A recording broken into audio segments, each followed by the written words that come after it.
This program is proudly brought to you by Hyperpaint, caring for people, caring for horses, and making a brighter world for you.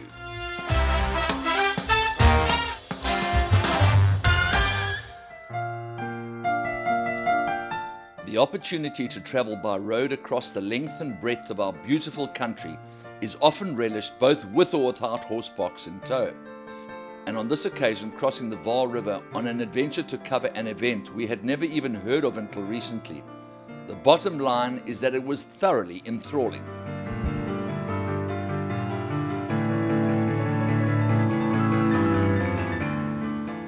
Having recently crossed the border from Gauteng into the Orange Free State, we are now in a quaint little village called Parys. And upon arrival at the Afridome, I'm absolutely overcome by the quaintness of the place, and not least of all this antiquated ox wagon in a dilapidated state of whatever historical significance. But the point is, we've come to cover the Western Games National Championships, and it really is a very intriguing sport. 12 disciplines, basically 13, but only 12 of them will be participated for today.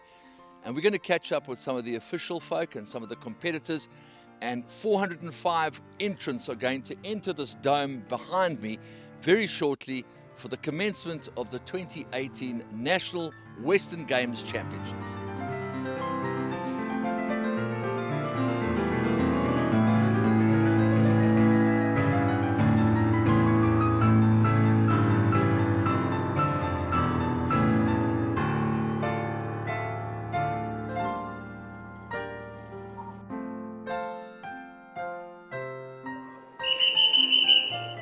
Anything we can do that's a win-win for people and horses, which we love, we'll do it.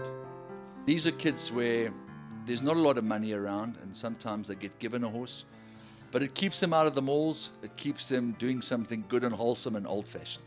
We believe in the more you give, the more you receive. We love horses and we love children, so Western Games, we want to help them, to help these children keep off the streets, keep them on the straight and narrow, enjoy horses, enjoy life. You never know, it may be a springboard to something great. We want to do our part. Horses, when they're finished racing, it's not the easiest thing because they've all been mollycoddled and nurtured, and you put them out in the veld, they don't do so good. So this, once again, is a win-win situation where some thoroughbreds are getting used in Western Games. Well, we have a lady that works for us. She had a horse, it was a racehorse, and then it fell and it couldn't run anymore. And she took it to an equestrian place and she rode it all the time. And it can't run anymore. I think it's 18 years old now. She still goes and visits it and gives it carrots and looks after it. She always told us how the horse was a part of her family. And she looks after it all the time. So we've always thought that to give these horses an extra lease in life and something more to give and do and to be with people would be a great thing.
Luzon, it was a very bright and early Saturday morning that we rocked up at this venue that we'd never been to.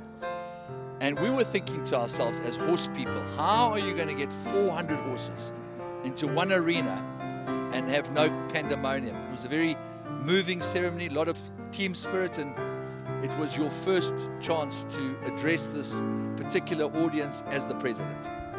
Yes, I was quite nervous, I wouldn't lie, but I think it all worked out perfectly. I had a lot of support with organising this and a lot of help doing this, and we had to measure to make sure that all the horses going to fit into the dome, but it was quite a scene from up there, seeing 400 horses and knowing that these are all riders that share the same passion for horses and the same love for the sport that we do. Gee jou alles, elke keer, elke rang. Kompeteer regverdig, respekteer die beamptes en jou opponent. Dra hierdie prestasie met trots en die verantwoordelikheid wat daarmee saamgaan. Respekteer die reëls en die gees van die sport. Help mekaar. Pas julle perde op, want hy is jou spanmaat. Sit jou perd eerste, altyd. Hierdie fantastiese dier is juist die rede waarom ons hier vandag is en kan doen wat ons doen. Laastens, geniet dit, sterkte en wees veilig. You lift my heart up when the rest of me is down. You enchant me even when you're not around. If there are boundaries, I will try to knock them down. I'm latching on, babe. Now I know what I have found.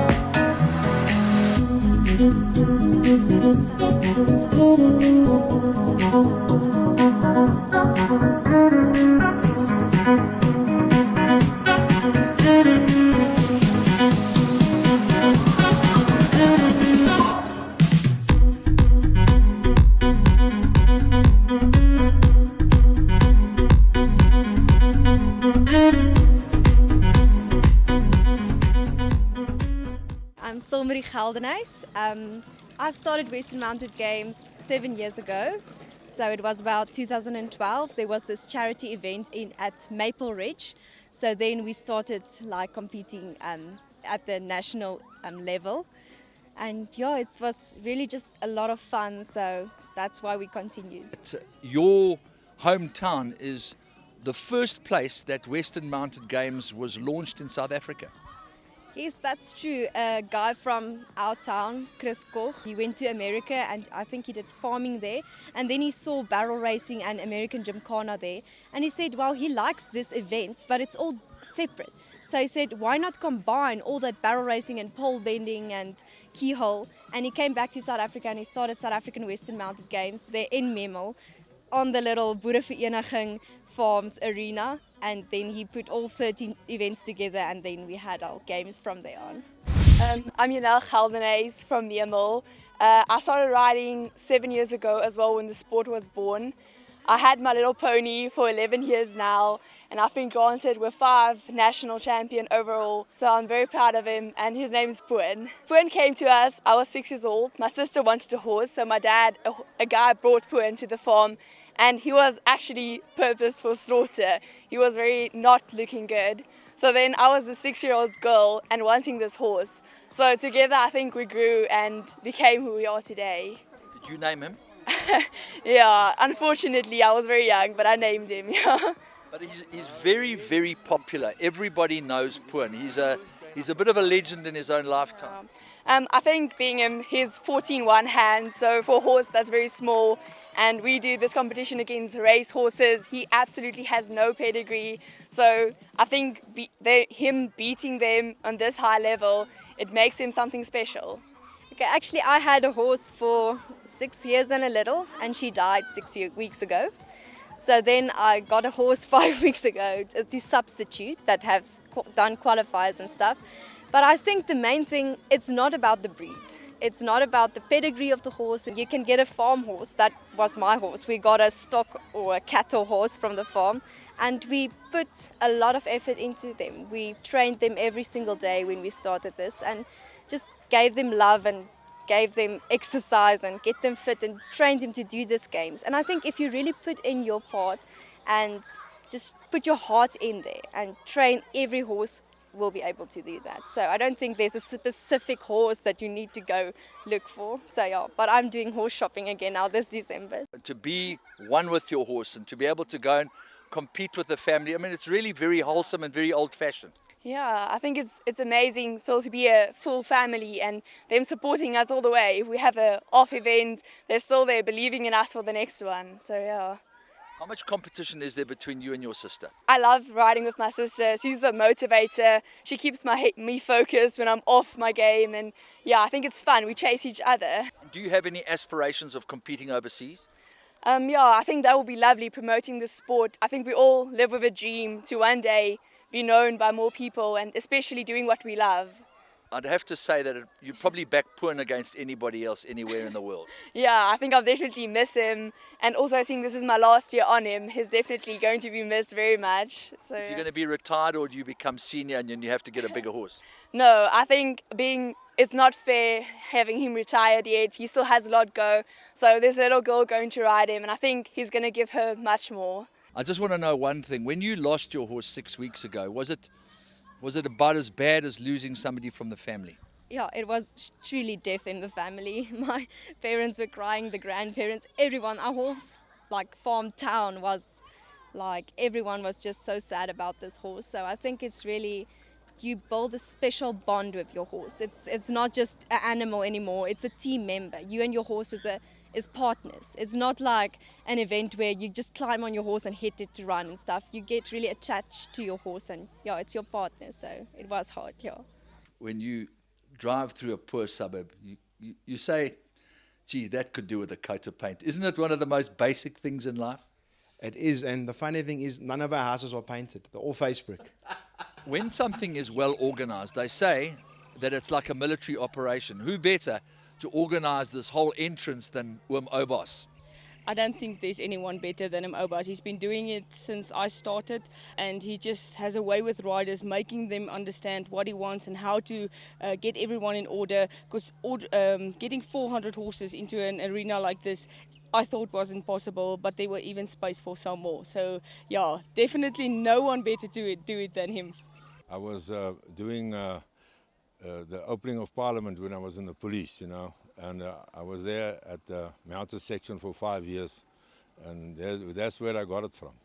12 events, tough for the horse, tough for the rider, very big family sport. Thoroughly enjoyed being here. How have you enjoyed this weekend in Paris? No, I've enjoyed it a lot. It was fantastic. Everything was well organized. You can look at all the officials, they got radios, they got all the timekeepers here, very well organized. Scoring, I believe, is very, very accurate in terms of thousands of seconds, and we've seen a few records broken. We've seen, I think, 3 records that I'm aware of. Is it to do with the track conditions, or is it just that the sport is getting stronger? Well, the sport is getting stronger, yes, but the track conditions are also getting better, everything I would say. Yeah, but the riders with the right aids, very important. With the horse, knowing how to handle a horse. You've seen people here like Tana and that little Unel, fantastic riders. This little Lana coming up, they're all good riders. This event is one of those things that takes your mind off the pain of daily living, and it gives you that warm feeling of camaraderie and friendship. It almost takes you back in age. What does it mean to Obos to participate in Western Games? Dit beteken baie vir my. Ek het 'n wille werk by die huis, en om hier na toe te kom, vergeet ek van alles. En dit is lekker om met mense te werk, en waar geen politiek is nie, en almal is soos 'n groot familie, almal kyk na mekaar, en elke mens try sy bes, jy weet. En daar's nie 'n ou wat huil of skree of wat ook al nie. Dit is net wonderlik, en jy sien net uit aan die volgende jaar. Tell us exactly what your function as a master judge in this organization is. Well, Andrew, firstly, somebody needs to have some rules sorted out and in place. We are still a young organization, so the rules are still being formed. That's basically the main function of the master judges, to ensure that the rules are fair and that the rules are adequate that we need for the port. And basically that's what our main function is to see to that and oversee the judges, that everything is kept to the same standard as far as possible. We like to see consistency, that all the judges judge on the same basis, that it's fair against everybody, so that you don't end up in a situation where one judged the one way and another one has got another opinion. Since we're riding against time and we're trying to take out any discrepancies or different decisions being made. That's where we come in to oversee those rules being formed and being maintained. I don't think that everybody really realizes how much work goes into organizing an event like this. Having 404 riders taking part in 12 events over the 3 days, each running two runs per event, and having those scores calculated, recorded, calculated, arranging all the officials that's required in the arenas, gate marshals, timekeepers, arena crew that can set the standard in the arena, resetting the courses, things like that. I think we've run at about 60 officials for this event this year. It is a huge organization in the background that a lot of people are not aware of, yes. I think one of the big things is that there's no politics amongst the riders. There might be at administration level, but amongst the riders, you ride on your time and everybody's just backing everybody all the time. It's amazing. So when you get a round of applause, it's a hearty, well-meant, warm kind of round of applause, really wanting you to do well. Very much so, except if Obas beats me, then I get a bit irritated, you know. But it happens often, so yeah, no, it's just amazing. It really is. And you know, people come from the farms, they come from the city, and everybody who loves horses, and there's something for everybody here. And you can ride your horse at the speed you want to. Nobody's going to pick you out on what you dressed, how you dressed. Nobody's going to pick you out on what saddle you're in. It's amazing. The level of sensitivity is immense. I mean, the level of understanding and the voice commands obviously come into play here. Yeah, no, definitely. It's all about talking to the horse and the horse understanding you and whistling and all those things. And you can't break that routine at all, otherwise you mess up. But yeah, the sensitivity is tremendous. You have to focus a lot. It makes you tired. I'm Janita Dooyer from the Arkapstad Riding Centre. And we first started with Boere sport. That was the thing that we did all over. And then I wrote a whole paper on the Boere sport, wanting to introduce it, getting it both from the English side and the American side. And then it sort of didn't really take root. And then suddenly it took root as the Western Games. The horse that took you to the national championship, tell us a little bit about him. He's called Smokem. He's a 50-50 thoroughbred quarter horse gelding, 10-year-old. And he's a horse with a lot of heart. He tries his best. He never fails. He's just one in a million. Obviously, it's very important for us on Teletrack to have some concern for the afterlife of the thoroughbred, because obviously a lot of the mares go and play polo or polo cross, or they go to stud. How did that mating happen, or did you find the horse ready-made? It was a polo cross horse. I saw the potential in him. I bought him and I made him from scratch. I was the first one to do games on him. I taught him what he needed to know, and the two of us get along like a house on fire. And how much of it is communicated by voice and how much of it is communicated by feel? I do a lot of voice, its body, its legs, as little as possible hands. People don't realize that the more you move your hands, the more time you will waste. So I don't touch the reins. I use my voice instead, my seat and my legs. Oh, this is unbelievable. This is unbelievable. This is a machine. This is a machine.